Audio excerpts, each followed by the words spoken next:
백 교수님, 지금 윤석열 대통령이 석방이 되면서 이재명으로서는 정말 멘붕 상태가 아니겠느냐. 이거 자칫하다가는 만약에 윤 대통령이 탄핵이 기각돼서 복귀되면은 이재명 끝장 아닙니까? 그렇죠. 이제 감방으로 가는 거 외에는 뭐 남은 것이 없어요.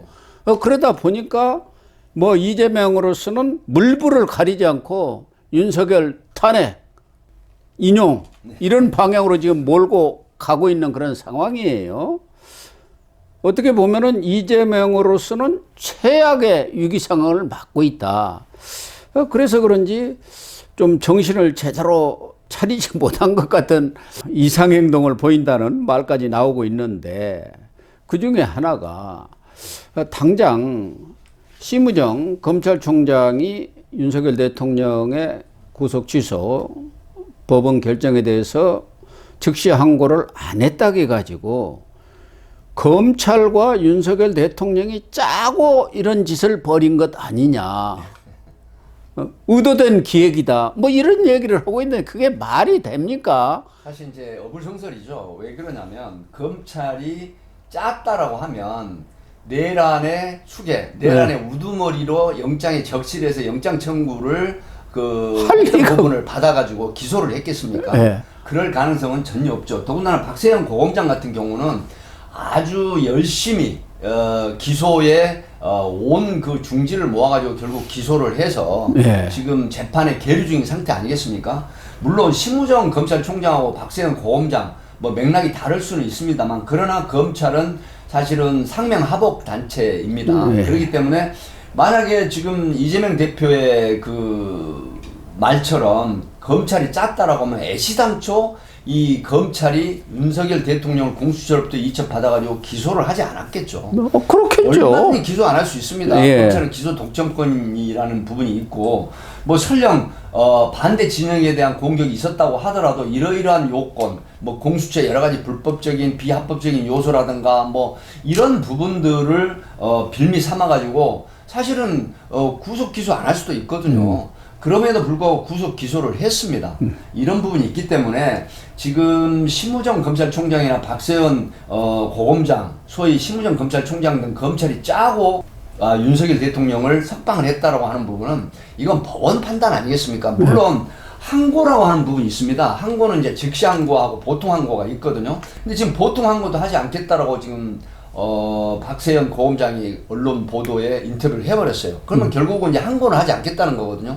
물론 이런 부분에 더불어민주당이나 야권에서는 불만이 있을 수 있겠지만은 여러 가지 흠결사항이 지금 노출되지 않았습니까? 이혼 결정이 내려졌지 않습니까? 네. 네. 그런 부분이고, 판사가 판단한 부분이 이게 이제 논란을 하나 제가 짚고 넘어갈 게 하나 있어요.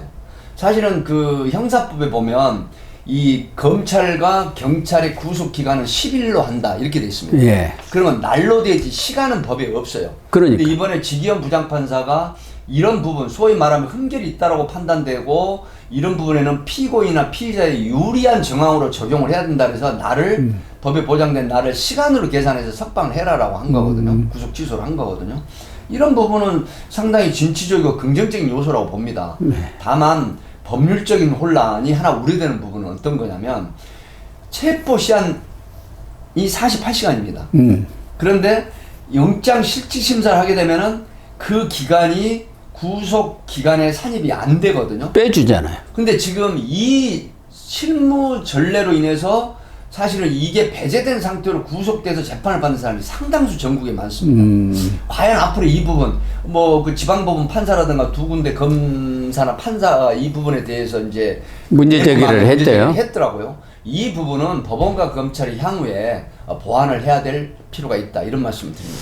그렇습니다. 이재명 대표 얘기처럼 정말 황당한 음모론을 제기하는 것 자체는 어불성설이 맞는 것 같습니다. 뭐 잘 아시다시피 검찰은 비상계엄 3일 만에 난지 네. 특수본 만들어갖고 제일 먼저 수사에 착수했고, 김용현 전 장관을 비롯해서 장성들 다 잡아놓고 윤석열 대통령도 내란 우두머리로 해서 기소해버렸지 않습니까? 네, 공소장에 보면 다 그 내란 이제 그 중요 임무 종사자 이렇게 적시가 돼가지고 영장이 다 발부되고 지금 다 기소해서 재판하고 있는 상황이거든요.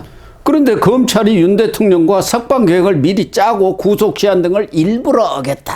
이거 같은 한패끼리 한 짓이다.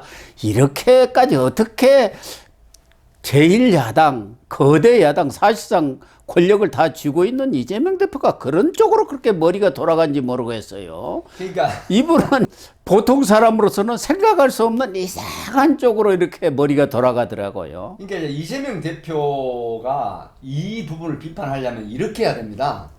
1월 25일 날 공수처하고 이제 사건 인계 인수를 받으면서 사실은 검사장 회의를 했지 않습니까? 예. 그래서 날로 계산한다라고 하면 소위 말하면 뭐 체포 적부심이라든가 예를 들어서 구속 적부심이라든가 또 이런 실질 심사 같은 경우에 그 날로 계산하기 때문에 검찰의 판단이 맞았어요.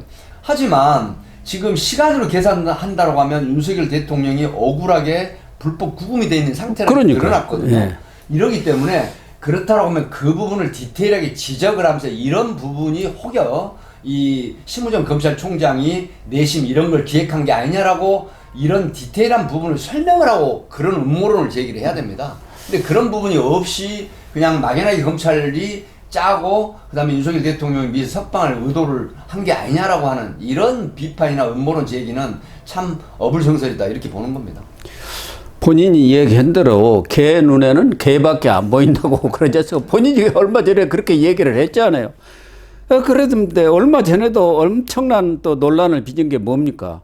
당내 일부가 검찰과 짜고 한 짓이다. 자신에 대한 그 체포 동의안 가결을 한 게 폭력적 집단과 암거래를 한 그런 결과다. 이렇게 당내 비명세를 사실은 비명도 이제 없지 않습니까? 비명 행사에서 다 쫓아내버렸는데 그나마 뭐 몇 명 친문이라고 있는 사람들까지 겨냥해가지고 그 사람들을 검찰의 앞잡이로 검찰하고 짰다. 자기 체포 동의안 가결시켜 이렇게까지 얘기를 한다는 것은 정말 같은 정치를 하는 사람으로서 그것도 한솥밥을 먹는 사람들한테 그렇게까지 어떻게 보면은 정말 비열하다 할까 그렇게 또 극악하다 할까 그런 공격을 하는가 하는 생각은 들어요. 참 이게 좀 후한무치한 부분의 발언인데요. 이재명 대표가 주장했던 게 국회의원의 불체포 특권을 주장했던 분 아니겠습니까? 근데 이제 지금에 와가지고 모든 이런 부분들이 잠잠해져 있는 상태에서 내부의 평지 풍파를 일으키는 부분이 왜 있었는지 모르겠는데 사실은 더불어민주당 쪽 입장에서 이재명 대표가 그런 얘기를 함으로 해서 그래도 비명과 이 친명이 상당히 화합을 하고 그다음에 이 계엄 정국에 있어서 앞으로 전진을 하자라고 하는 내부의 그런 결의가 있었지 않습니까? 통합 행보를 계속했죠. 그 통합 행보에 어긋나는 이런 발언들이 왜 있었는지 그래서 지금 이재명 대표가 상당히 정신적인 심리적인 어떤 혼란이 있는 게 아닌가 하는 생각이 들거든요. 예. 하기 때문에 이런 부분은 사실은 어불성설 후한무치라고 하는 뭐 용어도 있지만 이런 부분에 격에 맞는 단어가 바로 이런 게 아닌가 이런 생각이 듭니다. 왜 그러냐면 지금 이 시기에 왜 이런 얘기를 하는지 전략적으로도 정책적으로도 그다음에 정치적인 정무적 감각적으로도 굉장히 말이 안 되는 지금 발언을 한 거예요. 예. 그래서 일각에서는 26일 날 선거법 항소심 선고가 나오면 아무래도 비명에서 들썩들썩 할 거 아니냐 그것에 대비해서 미리 경고성으로 발언을 한 거다 아니냐 이런 해석도 있습니다만 뭐 그건 변론을 하더라도 이 검찰한테 즉시 항고 안 했다고 이렇게 야당에서 엄청난 공격을 퍼붓고 심우정 검찰총장을 공수처에 고발까지 했습니다마는 이 즉시 항고 제도가 유신 시절에 만든 그 잔재라는 거 아닙니까? 법원을 견제하기 위해서 하나의 장치로서 그렇죠. 법원 이렇게 결정에 대한 예. 이런 어떤 그 반론 제기 형태거든요. 그러니까 항고라고 하는 부분은 그래서 법원의 결정이나 명령 그다음에 이제 그 어떤 그런 부분에 대한 반론 제기 그 형태이거든요. 그래서 항고라고 하는 부분은 그 상급 법원의 하급심 법원의 결정에 대한 반대 의견을 제시를 하는 거거든요. 예. 그 결정이나 명령이 잘못됐다고 하는 부분인데 물론 이게 굉장히 오래된 부분 아니겠습니까? 유신 헌법 체제 하에서의 법원을 견제하기 위한 검찰청의 주도권을 주기 위한 방편이었거든요.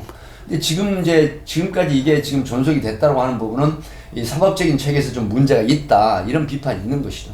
자기들도 그걸 폐지한다고 얘기를 했는데 이번에는 좀 불리하니까 왜 그거 적용 안 하고 그냥 석방을 했냐고 해가지고 또 그 난리 법석을 치는데 또 하나 이재명의 이상행동은 그동안 이재명 대표가 우크릭을 하면서 중도 확장을 겨냥해가지고 상당히 노력을 기울였지 않습니까? 그러면서 좀 극자 네. 세력이랄까 그런 인상을 주는 시민단체라든가 이런 사람들과는 조금 거리를 두었어요. 그런데 지금 급하니까 거기 먼저 이제 쫓아가더라고요. 그 비상행동이라고. 비상행동이라고. 대개혁 비상행동. 예, 윤석열 퇴진 사회개혁 뭐 비상행동인데 줄여서 그냥 비상행동이고 이 사람들이 지금 계속 경복궁 앞에서 시위를 하고 있지 않습니까? 집회를 하고 있는데. 현재 인근입니다. 예, 거기서 이제 안국역까지 또 뭐 거리 행진도 하고 그런데 거기 지도부들이 지금 단식 농성을 하고 있는 모양이죠. 네, 거기 쫓아가서 딱 손잡고 좀 같이 우리 힘을 모읍시다. 이 급하니까 뭐 그런 거 소용없네 이제는. 사실 이제 그 사회 대개혁 비상행동의 주축으로 참여하는 분들이 진보 좌파 쪽에 운동권에 아주 오래된 분들이에요. 사실 그 TV에 제가 이제 봤는데 진보 종북 좌파입니다. 사실은 종북 좌파. 그런 그 사회주의 소위 그 지향하는 운동하는 이런 오래된 골수파들입니다. 그 박서군이라고 있지 않습니까? 뭐 구태 이름까지 제가 말씀을 안 드리겠습니다만 사실 제가 그날 또 야권 5당의 집회를 하는 안국역 옆에 제가 이제 다른 볼일로 지나가다가 잠시 한번 관찰을 했는데요. 사실 지금 그 탄핵 찬반 집회 그 성향을 보면 극명한 차이가 납니다. 왜냐하면 그 당시에도 야권 5당의 전체 이 집회에 18,000여 명 경찰 추산. 네. 근데 지금 물론 세이브 코리아 개신교라든가 그 어떤 정강훈 목사의 집회라든가 이런 부분이라고는 하더라도 무려 10배 이상 차이가 나는 이런 부분들이 있다라고 하는 측면에서 국민들이나 대중들 소위 그 여론이 상당히 지금 많이 지형이 바뀌었구나 하는 걸 느꼈거든요. 뭐 이재명 대표가 그날 야오 대표하고 직접 또 낭독도 하더라고요. 정치적인 주장 이런 부분들을 하는데 이런 부분들이 결국은 많은 국민들의 어떤 의견 표출의 반영이다 저는 이렇게 보거든요. 왜 그러냐면 그날 또 보니까 야오당의 집회가 전국에서 깃발을 보니까 다 모였어요. 물론 뭐 정강훈 목사나 아니면 세이브 코리아 뭐 윤현보 목사인가요? 소년보. 소년보 목사 이 부분도 물론 교계에 있는 분들이나 또 안 됐다는 보장은 없지만 어쨌든 그럼에도 불구하고 18,000여 명 정도밖에 안 나왔다고 하는 부분은 지금 윤석열 탄핵에 대한 이런 어떤 부분들이 상당히 위세가 꺾였지 않느냐 하는 그런 분석이 한 단면으로 봤습니다. 이 비상행동만 하더라도 민노총, 민변, 뭐 참여연대 갖고 1,700개 단체가 참여하고 있습니다. 좌파 시민단체. 거기서 10명씩만 와도 17,000명이에요. 10명씩만 와도. 1,700개 단체라고 해봐야 뭐 1인, 2인, 3인도 그렇죠. 있거든요. 예. 어쨌든 이재명 대표가 우리 속된 말로 똥줄이 타기는 탄 것 같습니다. 윤석열 대통령 석방돼서 이제 딱 기가 살아있지. 거기다가 지금 현재는 돌아가는 분위기가 영 이 기각 쪽에 우세한 쪽으로 이렇게 돌아가지. 그렇게 돼서 만약에 기각이 되면은 이재명은 모든 것이 끝나버리는 거 아닙니까? 오늘 26일 날 이제 그 항소심 선고가 있지 않습니까? 26일 날 이제 그 종결돼서 선고가 있는 부분이고 만약에 윤석열 대통령이 기각이 돼서 대통령직에 바로 복귀를 하거든요. 그럼요. 뭐 형사재판은 변론으로 치더라도 네. 그렇다고 하면 이제는 지형이 180도로 다시 또 바뀌는 그런 전환된 상황이 오거든요. 아니 이재명은 이제 아무리 늦어도 한 6, 7월에는 대법원 판결이 나올 것 아닙니까? 네. 3.3 하더라도. 법에 규정되어 있습니다. 공직선거법은 이제 그 633으로 딱 규정이 되어 있거든요. 예. 하기 때문에 적어도 6월 이전에 대법원 그 판결까지 나온다고 하면 과연 대법원에서 유죄가 인정이 되면 정치적인 생명은 향후에 그 피선거권 10년 네. 박탈이 되는.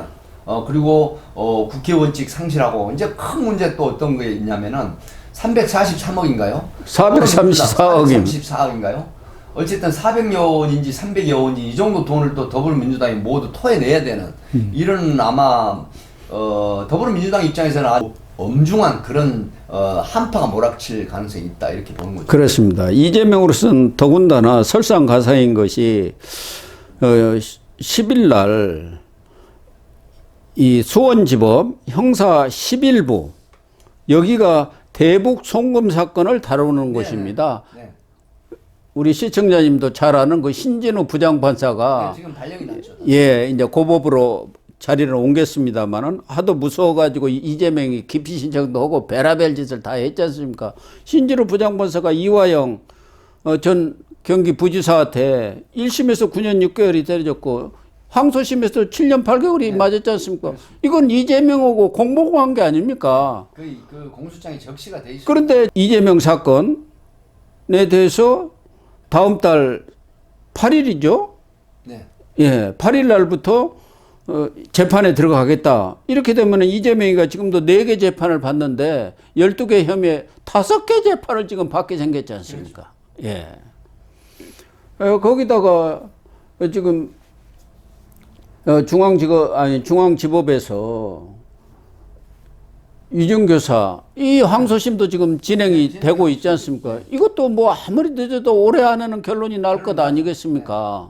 대법까지도 거의 날이라고 봐요. 그건 뭐 워낙 단순한 사건이니까 또 뭐 관련자도 한 5손가락도 안 되니까요.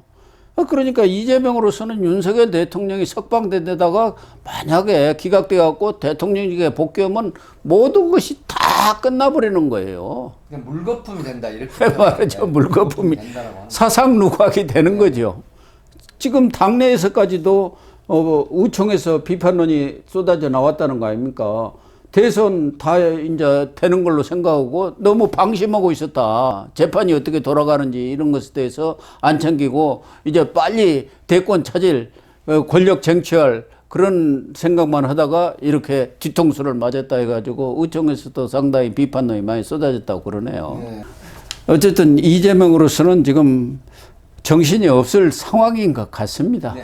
그 가장 귀추가 주목되는 부분이 윤석열 대통령이 탄핵의 기각이냐 인용이냐 이제 여기에 지금 예. 어떻게 보면 이재명 그 더불어민주당 대표의 정치 생명까지 연결돼 있다 이렇게 볼 수밖에 없죠. 예, 그렇습니다.